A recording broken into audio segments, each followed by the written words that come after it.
All right, so the hydrolysis of triglycerides, like we talked about, is the opposite of a Fischer esterification, is where you actually use acid and water and you break these bonds and you reform your glycerol, which is this part of it. So kind of the oxygen leaves and one of the hydrogens from the acid go on each of the oxygen to form glycerol. And then water kind of comes in here and you add on the extra OH group from the water to give you back the carboxylic acid. Okay, so human stores energy in triglycerides in adipose cells. That's our fat cells, which are just below our skin, or like in the breast area or around our organs. The number of adipose cells is constant. So this is one thing a lot of people don't realize, that the number of adipose cells, the number of fat cells in your body is constant. That does not change. It's the size of the cells that change. So when you lose weight, the size of your adipose cells shrink. When you gain weight, you increase the size of your adipose cells. So that's kind of an interesting thing that a lot of people do not realize. Okay. To metabolize triglycerides, the esters are hydrolyzed by enzymes called lipases. Anytime you see anything that ends in an ACE, it is an enzyme. Complete metabolism of triglycerides give you carbon dioxide, water, and quite a bit of energy. I mean, if you think about it, if you think about a candle, you light a candle, think about how long a candle burns for. It burns for quite some time. If you were to add up the amount of heat and light and energy that a full candle will give off, I mean, even a small candle, even like a birthday candle. Think of those really skinny birthday candles. Those can stay lit for quite some time and they produce a lot of heat. So if you think about the amount of energy in just that little candle, it shows you how much energy is inside of fats. All right, so here's just a picture of adipose cells. Soap. Soap is an interesting molecule which actually comes from fatty acids. If anyone's ever made soap, the way you make it is you take lard or like butter or shortening or something, and you put in sodium hydroxide. You put in acid. I'm sorry, a base. You put in a base hydrolysis, and it's what's called a soponification. Hence the name where soap comes from, kind of. It's not spelled the same, but it sounds the same. Basically, what soap is it is a it is a fatty acid, but instead of having an OH at the end here, you have an O negative with a sodium plus. So you have it's not only is it polar, but it's incredibly ionic. Okay, so if you take fat of some sort, add sodium hydroxide, it hydrolyzes all of these bonds, and it gives you an ionic compound. Ionic compounds are very soluble in water. Okay, so you've turned something that's incredibly not soluble in water into something that is very soluble in water. Okay, and the way it works is the nonpolar tail. So if you look at soap, you have a very nonpolar tail right here, incredibly nonpolar. This is attracted towards grease and oil, and your very ionic head, all right, is very attracted to water. All right, so what happens is these nonpolar tails insert themselves inside of the fat, but these polar ionic parts of it stick outside of the oil, so water is able to attract it and wash it away. Okay, so the nonpolar tails, they dissolve in the grease, and the polar heads make it much more soluble in water. All right, so usually soaps are made from lard, from hogs, and tallow, which actually is the fat that comes from a cow or a sheep, coconut oil or palm oil. All soaps work in the same way, but the properties are different depending on the source it comes from the length of the carbon tail, if it's more saturated or unsaturated. I believe more of the unsaturated ones are more of the oil, are more of the liquid soaps. The ones that are more saturated are more of the bar soaps or solid soaps. Okay, so I thought they had a picture, but they don't. But imagine you have a ball of grease here, all right? And what happens is your nonpolar tail will insert itself into here, and it keeps your very polar part of it, the O minus, outside. Okay, so imagine you have, the whole entire grease ball is completely, has these tails, and you have these O minuses, all of these O minuses hanging outside, O negative, O negative, O negative, O negative. So it's incredibly ionic, so now water is now attracted towards this and it can wash it away. Okay? All right, 9.6 is phospholipids. It's very similar to a triglyceride in that you have a glycerol, you have two fatty acids, but this time you have a phosphate rather than an ester, and you have some sort of an alcohol. Usually it has a nitrogen that has a plus charge on it. Okay, and this is more what our bodies kind of use. Um, that's why it's important that we actually eat triglycerides, because our cells are kind of like a triglyceride, but we have enzymes in our body that remove one of the fatty acids and puts this group in place of it so that we can have a membrane for our cells. Okay, so two common types of phospholipids are phosphocylglycols, I'm sorry, phosphoacylglycerol, which is known as a phospholipid, all right, or a phosphoglyceride, um, and sphingomyelins, all right. Sphingomyelins kind of are the fat protective barrier on our nerves. Okay, like our myelin sheath, you might have heard of myelin sheath. Our nerves have this fatty kind of residue around it and actually protects our nerves. And these, like the myelin sheath, or they're actually a type of sphingomyelins, um, uh, insulate our nerves. If you have a destruction of this, which is what happens a lot if you have in patients who have multiple sclerosis or MS, um, it's where your immune system actually attacks this molecule and it breaks it down, and you start having um, your signals in your nerves start being interrupted, and it can cause a lot of different problems. Okay, so let's first talk about phosphorylglycerols and the structures of them, and then we will start talking about sphingomyelins. So phosphorylglycols are the main component of our cell membranes. All right.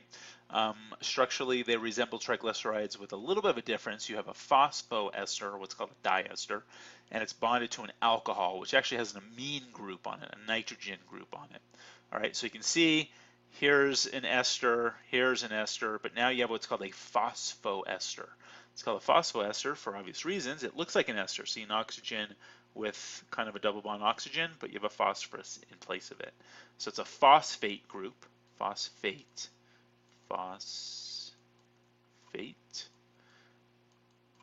Okay, and this R group, which we'll talk about in this chapter, or in this part, is actually an alcohol. It's called ethanolamine. Why is it called ethanolamine? Because ethanol for alcohol, 2-carbon alcohol, and then you have this amine group that's protonated with a plus charge.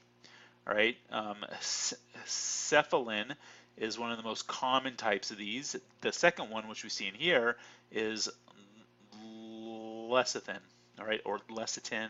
I know people have called it lecithin or lecithin. It doesn't really matter how you pronounce it. But cephalin has hydrogens, all right. Cephalin has hydrogens. Lecithin has carbons, has 3 carbon groups instead.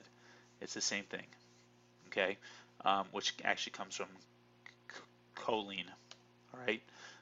So it all depends on which group you have. You have a different type of phosphorylacylglycol, either cephalin or lecithin. All right, and all it changes is by the number of carbon groups you have here. But notice it's still an ester, and then a phosphoester.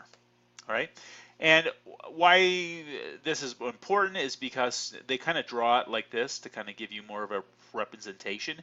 It's kind of like a soap. Okay, if you remember, soaps were these long fatty acid chains with a very polar head. Well, that's the same thing here.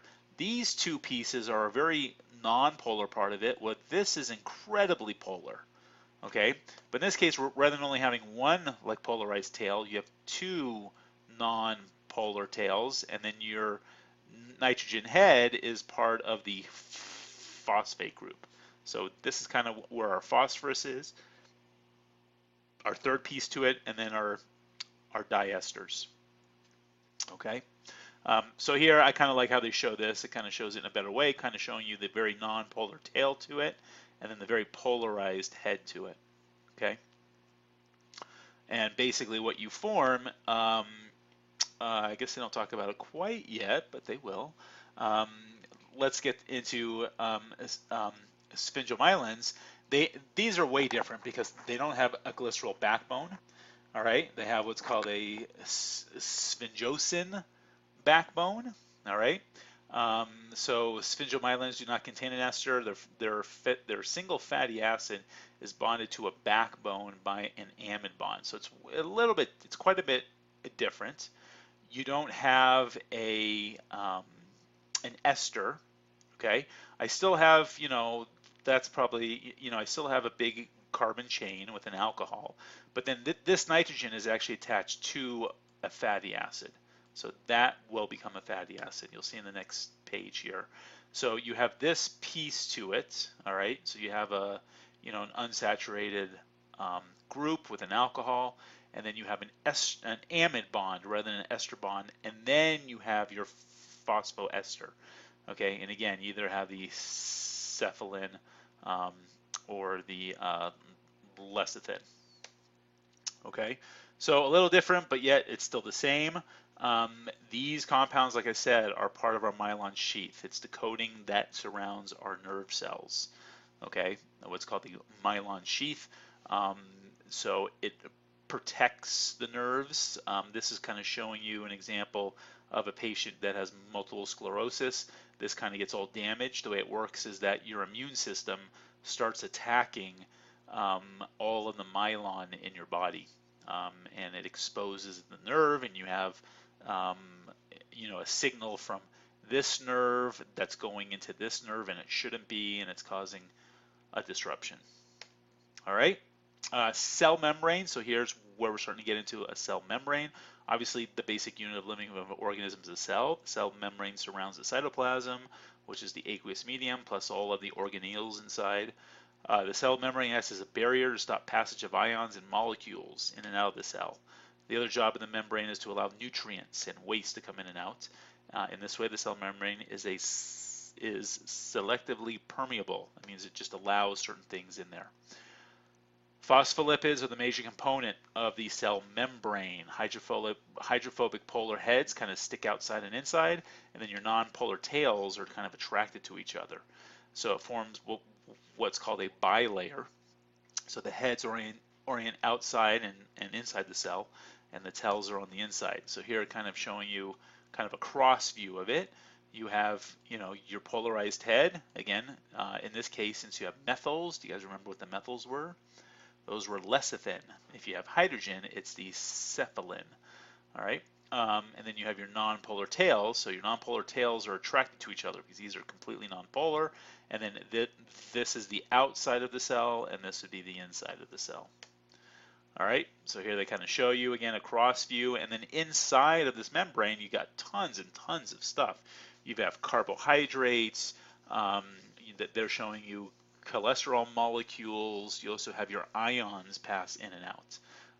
You have all these channels and proteins and things like that inside of the cell membrane.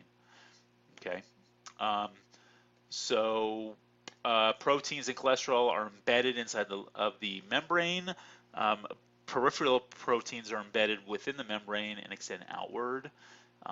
Integral proteins extend through the entire bilayer. That means so a peripheral protein only attaches on the outside, okay? And integral is through the whole entire thing. I don't know if they really kind of show an example. I guess here is an example of an integral. You see how it goes completely through? All right, a peripheral, here, they have one right here, is just showing you it's only on one side. It's either on the inside or the outside. So it doesn't allow things in and out. This protein allows things in and out of the cell, the integral. All right, sometimes carbohydrates are attached to the exterior, forming glycolipids or glycoproteins. All right, transport across the cell membrane. Small molecules are allowed to pass through pretty easily, traveling to higher or lower concentration by diffusion. Large polar molecules need facilitated transport to cross efficiently. So if you have gigantic molecules that want to pass through, you have to have special things to actually have it work. All right, small molecules pass in and out, no problem. But larger molecules, you have to have a change in like the shape our membrane, and that kind of needs special enzymes in order for that to happen. Ions can actually pass through the integral proteins. So again, the integral proteins are the ones that go completely in and out. So chloride ions, sodium ions, potassium ions. Here they're showing a carbonate ion. Other ions, I guess like the positively charged ones, really kind of, well, it's the same thing. It kind of changes through a gradient. So this requires energy input, and it's called active transport, where you actually have more of the positively charged ions. But it's a similar kind of process as the chloride and the carbonates.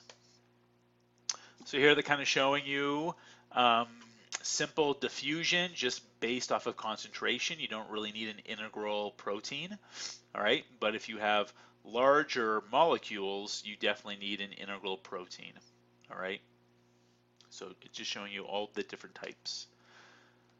All right, so let's stop there. When we come back, we will talk about steroids and cholesterol.